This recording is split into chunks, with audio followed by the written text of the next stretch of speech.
ravie de vous retrouver en direct du siège Mazars à La Défense. Bienvenue sur le plateau de la matinale Navigate the Future, consacrée aujourd'hui au Smart Building. Ils sont dépeints comme étant inclusifs, multi-usages, résilients. Eux, ce sont les Smart Buildings ou bâtiments intelligents en français. À l'aube d'une nouvelle industrie, le Smart Building semble faire l'unanimité chez ceux qui ont fait de la décarbonation leur cheval de bataille. La loi climat et résilience d'août va-t-elle acter la fin des logements énergivores ? Côté bailleur, on prône également plus de productivité, plus de rentabilité, une image de marque valorisée. Les incitations à passer le cap sont nombreuses, mais les bénéfices d'un bâtiment intelligent sont-ils quantifiables pour ces derniers, y compris les dirigeants? D'ailleurs, à partir de quels critères peut-on qualifier un bâtiment de réellement intelligent au service du climat et des hommes? Pour répondre à ces questions, j'ai le plaisir de recevoir 3 intervenants. Avec à ma gauche, Claire Guédan, O'Quinn, associée Mazars, bonjour. Bonjour. À votre gauche, Souad El-Ouazani, associé Mazars également, bonjour. Bonjour. Et face à vous, Emmanuel François, président chez SBA Smart Building Alliance, bonjour. Bonjour. Merci à tous 3 d'avoir fait le déplacement. Sans plus tarder, on commence tout de suite avec la revue d'actualité.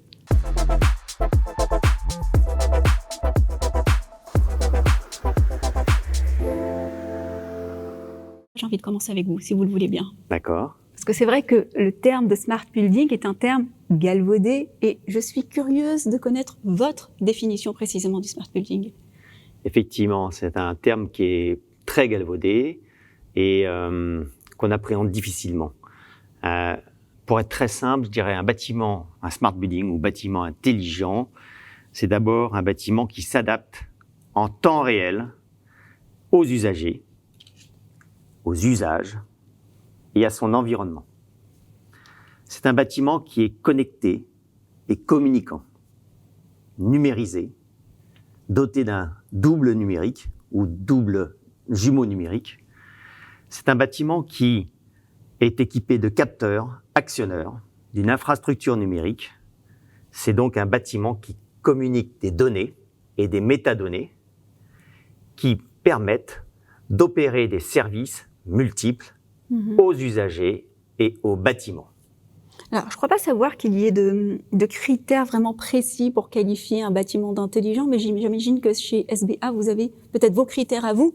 On a nos critères. Pourquoi ? Parce que justement, l'association a 10 ans d'existence et notre objectif, c'était de définir des référentiels, un référentiel sur lequel tous les acteurs puissent s'appuyer comme véritable cadre de confiance numérique et qu'on puisse appeler un bâtiment intelligent, qu'on sache sur quoi à quoi se référer et notamment pour le valoriser.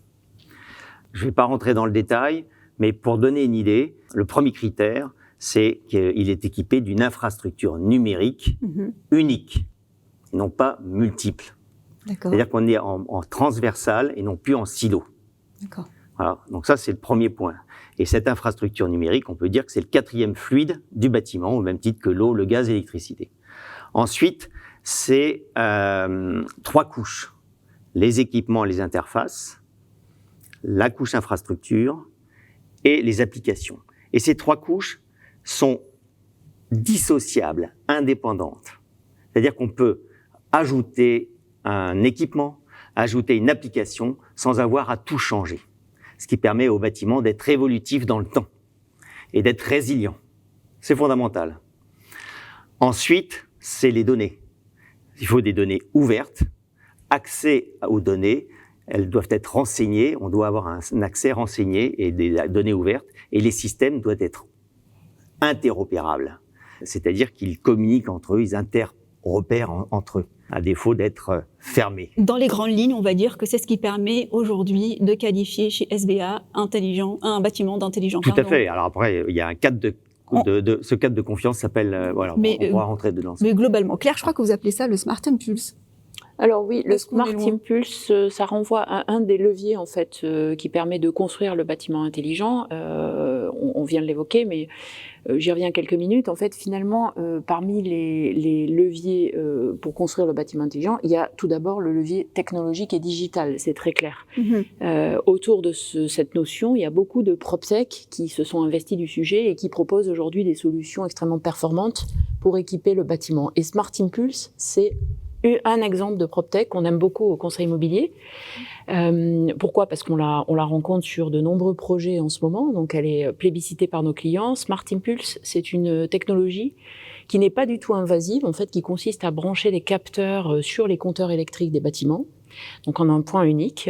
Elle est aussi universelle parce qu'elle peut être à la portée aussi bien des bailleurs, propriétaires occupants ou des locataires. Et cette technologie, finalement, elle va permettre de capter les impulsions électriques en sortie de compteur et de donner en output une analyse extrêmement fine et détaillée de la consommation du bâtiment. Donc consommation électrique pour aller servir la ventilation, la climatisation, le chauffage, l'éclairage, la restauration, etc., etc. L'avantage de cette solution, c'est de permettre finalement au propriétaire du bâtiment ou à son occupant de réaliser des études en temps réel de sa consommation et d'aller vers des mesures correctives en s'appuyant sur d'autres PropTech qui proposent des technologies pour corriger en fait des consommations excessives. Et puis, ça permet aussi de détecter des anomalies. C'est pour ça qu'on trouve cette solution extrêmement intéressante, comme par exemple un éclairage, une consommation énergétique pour servir un éclairage de nuit détecterait un système d'alerte qui permettrait d'aller vers une mesure corrective. Alors, au-delà du côté IT que vous avez évoqué, au-delà aussi du côté décarbonation que j'ai aussi évoqué en introduction, est-ce qu'il y a d'autres enjeux aussi pour le bâtiment intelligent et notamment pour les dirigeants ? Oui, tout à fait. C'est une excellente question. En fait, aujourd'hui, le bâtiment intelligent Smart Building, c'est clairement un outil à disposition du smart patron, en fait, finalement, puisque on attend du dirigeant éclairé qu'il utilise son étendard siège social, le bâtiment dans lequel il accueille toutes les parties prenantes de son entreprise, ses salariés, ses fournisseurs, ses clients. On attend de ce bâtiment qu'il soit particulièrement performant. Et cette performance, elle va servir finalement toutes les fonctions régaliennes clés de l'entreprise, que ce soit la stratégie RH. Aujourd'hui, il est très compliqué d'attirer des talents et de les maintenir dans le corps de l'entreprise sans les accueillir dans un bâtiment qui soit aux standards qui ont été précédemment décrits et qui garantissent finalement le bien-être et la productivité de ses occupants. Ça sert aussi la logique de raison d'être, voire de mission. On a de plus en plus d'entreprises qui affichent leur raison d'être, voire qui optent pour le statut d'entreprise à mission. Très clairement, le building est une composante essentielle de cette stratégie aujourd'hui. Ça permet d'afficher une contribution positive à son environnement par la manière dont on accueille ses parties prenantes et dont on contribue à l'économie, notamment la consommation d'énergie, par son bâtiment. Et enfin, il y a aussi une logique financière derrière ce concept de smart building, puisque une partie des PropTech, dans la famille des PropTech, il y a trois branches, et il y a une branche qui se dédie à travailler sur l'optimisation des coûts induits par le bâtiment. Et évidemment, pour les dirigeants, c'est une notion extrêmement importante. Il ne s'agit pas de faire moins cher, il s'agit de faire à coût identique beaucoup mieux. Au-delà de ces enjeux qui sont très motivants, on l'entend très bien, que ce soit pour les dirigeants ou quel que soit finalement le bailleur, il y a aussi les réalités terrain. Et dans mon introduction, j'ai aussi évoqué la loi climat d'août 2021, qui va contraindre finalement les propriétaires à se mettre en conformité.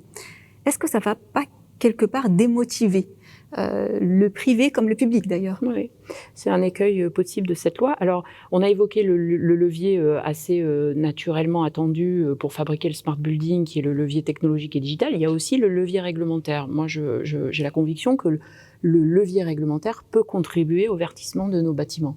Et cette loi climat et résilience d'août 2021 est un très bon exemple de cette tendance appliquée au logement. C'est une loi extrêmement complexe qui vient dans la lignée d'un certain nombre d'objectifs que l'on s'est fixés pour atteindre une neutralité carbone à horizon 2050. Cette loi, en fait, finalement, elle va viser différents domaines et thématiques qui contribuent à l'organisation de notre société, les transports, la santé, l'alimentation et le logement. Et finalement, qu'est-ce qu'elle prévoit cette loi ? Elle prévoit 2 mesures progressives pour les propriétaires bailleurs de logements.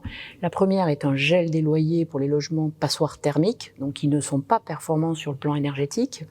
Et dans un second temps, sans mise à niveau, alors là, pour le coup, la sanction sera beaucoup plus sévère puisque elle consistera à interdire la mise en location de ces logements. Donc effectivement, vous évoquiez dans votre question un écueil dont on pourrait se méfier. Est-ce que tous les propriétaires bailleurs vont être en capacité de rénover, de mettre à niveau leurs actifs immobiliers ? La réponse est probablement non. Aujourd'hui, on dénombre en France plus de quasiment 5 millions de logements qui ne sont pas à niveau. Ce sont la propriété de personnes physiques comme de bailleurs sociaux. Les coûts de mise en conformité sont extrêmement prohibitifs, très coûteux, voire il s'agira de travaux extrêmement complexes, par exemple quand ils vont toucher les copropriétés, ça va supposer de passer par des étapes juridiques lourdes. Donc on peut s'attendre effectivement à ce qu'un certain nombre de propriétaires choisissent de ne pas engager les travaux de rénovation énergétique et de sortir du parc de logements disponibles leurs actifs. Ce qui poserait une difficulté certaine, parce que nous sommes déjà dans une situation de pénurie de logements. La demande est clairement supérieure à l'offre, et ça depuis pas mal d'années. Donc c'est clairement un écueil dont les pouvoirs publics, j'espère, vont se saisir pour trouver des solutions, notamment avec des mesures d'accompagnement, par exemple fiscales. Oui, soit des lois Zani, donc on vient de balayer les aspects réglementaires, mais au-delà des aspects réglementaires, s'ajoutent en plus à ça des aspects purement, on va dire, générationnels, sociologiques, etc., comme des mutations finalement de société. Est-ce que vous avez des cas d'usage concrets, comme vous êtes une femme de terrain, à partager avec nous ? Oui, on voit le premier cas d'usage auquel on peut penser, c'est l'explosion du télétravail. Oui. Auquel on pense tous naturellement, notamment qui a été accéléré avec dans le contexte sanitaire. Ce qu'on voit aussi comme transformation et qui sont en cours depuis plusieurs années, c'est aussi un changement des modes de travail au sein même d'une entreprise. Donc on va avoir effectivement cette notion qu'aujourd'hui on n'est plus là pour juste venir être derrière son bureau, travailler, mais qu'il y a plusieurs formes de travail. Il y a des moments où vous allez être en co-construction, en co-création. Il y a des moments où vous allez avoir besoin de vous isoler. Il y a des moments où vous allez être plus en conférence téléphonique ou conf call. Et donc, il faut plusieurs espaces différents. Et donc, on a vu, et ça continue et ça s'accélère, se transformer l'aménagement intérieur des bâtiments dans le monde du travail.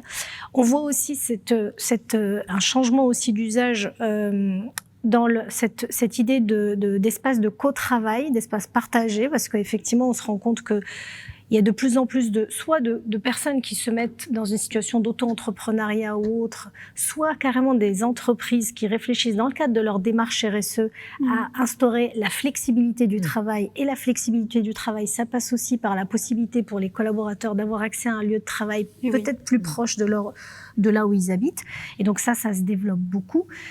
Et ça, c'est pour le monde de l'entreprise. Même dans la question du logement individuel, on voit apparaître un certain nombre de changements, de mutations dans les habitudes. On voit se développer le logement partagé. Alors, on connaissait tous la colocation des étudiants. Ce qu'on voit, par contre, c'est qu'aujourd'hui, maintenant, les gens restent en colocation, même quand ils rentrent dans le monde du travail. C'est un mode de vie qui est choisi. En fait, ils quittent la colocation au moment où ils s'installent en couple, par exemple. Et on voit apparaître la colocation des seniors. On voit apparaître aussi des concepts de colocation des personnes en situation de handicap, parce que ça permet en fait de développer des habitats qui leur donnent accès à des services et à des soins. Tout ça, ce sont des choses qui sont des tendances qui sont très émergentes, mais qui participent de ces mutations auxquelles vous faites allusion et qui vont effectivement apporter pas mal d'éléments dans la réflexion des dirigeants soit quand ils développent un bâtiment, soit quand ils s'approprient leur bâtiment dans le cadre de leur travail ou autre. Vous faites référence au co-living, j'imagine. Oui. Voilà. Alors, j'imagine que les arguments que vient d'évoquer Souad viennent contrebalancer positivement, finalement, les aspects un peu plus négatifs. Alors, Emmanuel François, vous, ce que vous mettez en avant, c'est la valeur servicielle du bâtiment. Déjà, est-ce que vous pouvez nous exposer quelle est cette valeur servicielle et finalement, est-elle quantifiable pour le dirigeant qui nous écoute ? Alors, effectivement, d'ailleurs, c'est pourquoi le cadre de référence de la SBA s'appelle Ready to Service. C'est donc comment ce bâtiment va rendre des services, et des services pluriels, multiples. Il y a une valeur vénale, on la néglige pas, mais maintenant il y a une valeur servicielle autour des usages. Et elle est considérable.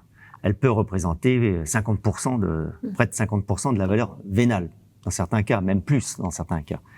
On passe d'un modèle CAPEX à un modèle OPEX. On parle de building as a service, comme on parle de mobilité as a service. Vous avez des exemples précis ? Et donc des exemples précis, si vous voulez, en termes de service, il y a, je dirais déjà 3 familles. Le workplace management, la gestion des espaces de travail. Aujourd'hui, avec la crise du Covid, on voit bien que le travail a complètement changé. On est dans un modèle hybride.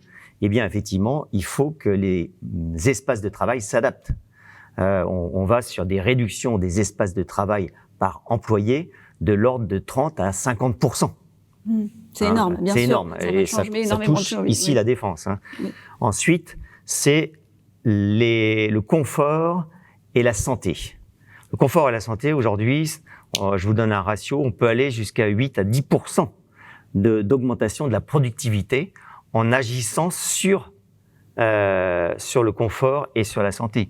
Ne serait-ce que déjà en mettant un capteur de CO2 et en automatisant l'aération en fonction du taux de CO2 et donc de l'occupation des espaces. C'est quelque chose qu'on demande aujourd'hui dans toutes les écoles, dans toutes les universités et également dans les bureaux. Je vous donne un exemple. Berkeley, l'université de Berkeley a démontré qu'on pouvait réduire la durée d'année d'université d'un an si effectivement on avait des espaces où il faisait bon vivre.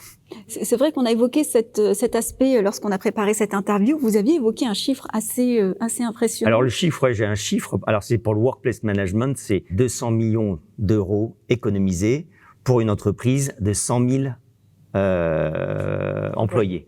Et pour la santé, on parle de 20 millions d'euros.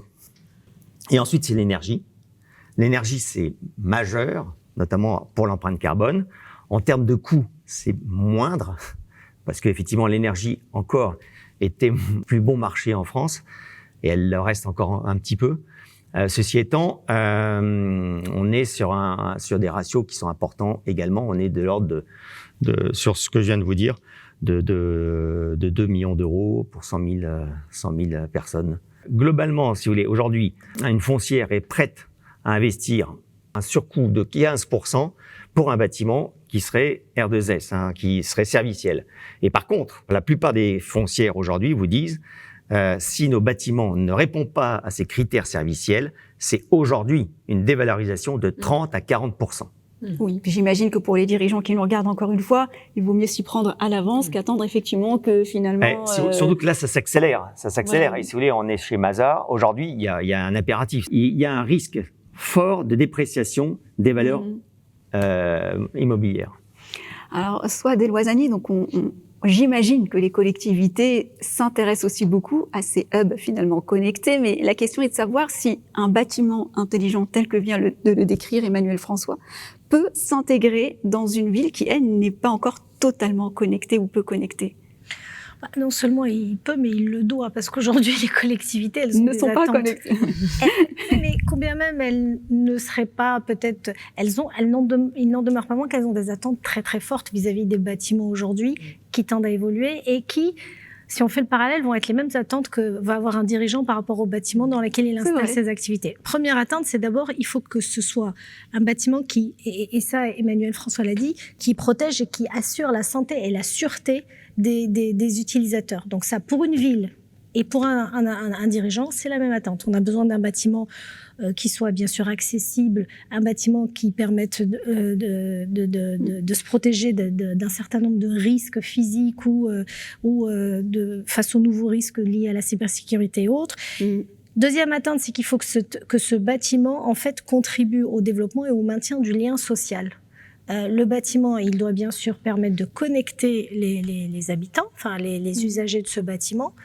Et encore une fois, ce sont les mêmes attentes que vont avoir les dirigeants par rapport au bâtiment. Mais il doit aussi leur donner accès à un certain nombre de services et il doit lui-même rendre service à la collectivité. Donc c'est vraiment cette notion de je connecte, je donne accès aux services et moi-même je rends aussi des services. Et enfin, il faut que ce bâtiment soit complètement intégré à son écosystème. Il faut qu'il soit intégré au réseau de transport, il faut qu'il soit intégré au réseau effectivement de communication et autres. Encore une fois, ce sont des attentes que toutes les collectivités locales et les dirigeants ont, quelle que soit leur propre situation par rapport à ces questions. J'imagine que quand on a passé cette première étape, qui est déjà assez conséquente, le deuxième enjeu, le deuxième défi, c'est d'intégrer aussi des smart people à ce projet finalement de smart building. Comment on peut garantir cette inclusion ? Aujourd'hui, tout projet passe nécessite cette dimension de conduite du changement et ça passe par l'adhésion des collaborateurs, l'adhésion des usagers. Et ça c'est plusieurs choses. D'abord, il faut co-construire le projet, il faut les associer au projet au démarrage. Il faut que quand un dirigeant aujourd'hui réfléchit à ses locaux, à bouger. Aujourd'hui, on a beaucoup de mouvements, je pense, sur le marché de réinstallation, de réaménagement des locaux par rapport justement comme le télétravail change la donne. Tous ces projets doivent être très tôt discutés en amont avec les collaborateurs. Ils doivent être associés à la réflexion. Il doit y avoir un processus de co-construction. Donc ça, c'est la première chose. La deuxième chose, c'est que un bâtiment, vous l'avez dit, on l'a dit autour de cette table, il est aussi un levier. Enfin, c'est aussi un levier au service d'une politique. Une politique de développement durable c'est un levier par exemple de réduction de ces émissions de gaz à effet de serre. C'est souvent un axe, c'est souvent une source d'émissions importante. Et donc pour ça veut dire qu'il faut former ces collaborateurs à changer leurs usages pour permettre aux bâtiments de jouer ce rôle-là. Donc il y a un effort de formation. Et puis le dernier point, enfin je dirais le dernier point pour justement être dans cette logique de smart usager, c'est d'être dans un dialogue permanent autour de comment veut-on faire évoluer notre bâtiment et nos usages. Un dialogue, une consultation, un dialogue et puis toujours cette idée de co-construction tout au long de la vie du bâtiment. Évangélisation parce que l'enjeu en vaut la chandelle. Merci à tous trois pour vos interventions respectives. On place tout de suite à la flash interview.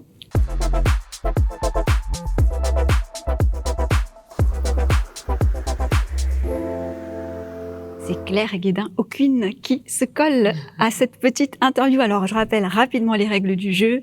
On essaie de répondre le plus rapidement possible et le plus justement possible, bien sûr. Vous êtes prêtes ? Prête. Ok. Les enjeux du bâtiment intelligent en 3 mots. Alors, 3 idées plutôt que 3 mots. Pas de smart building sans smart people. Le smart building, c'est une garantie de mieux vivre, mieux être pour nous, une meilleure santé et aventure passionnante. Ok, on valide ? Vous êtes d'accord ? Je peux ajouter 3 S, sobre, sécurisé, serviciel. Allez, on prend.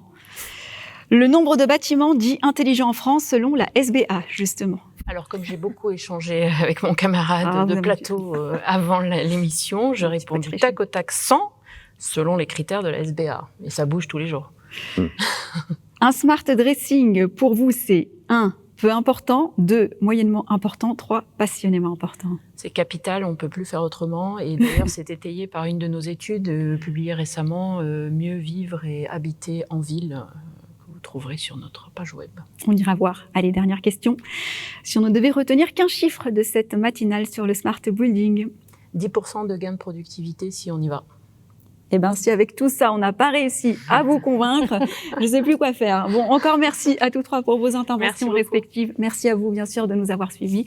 On se retrouve bientôt pour une prochaine matinale.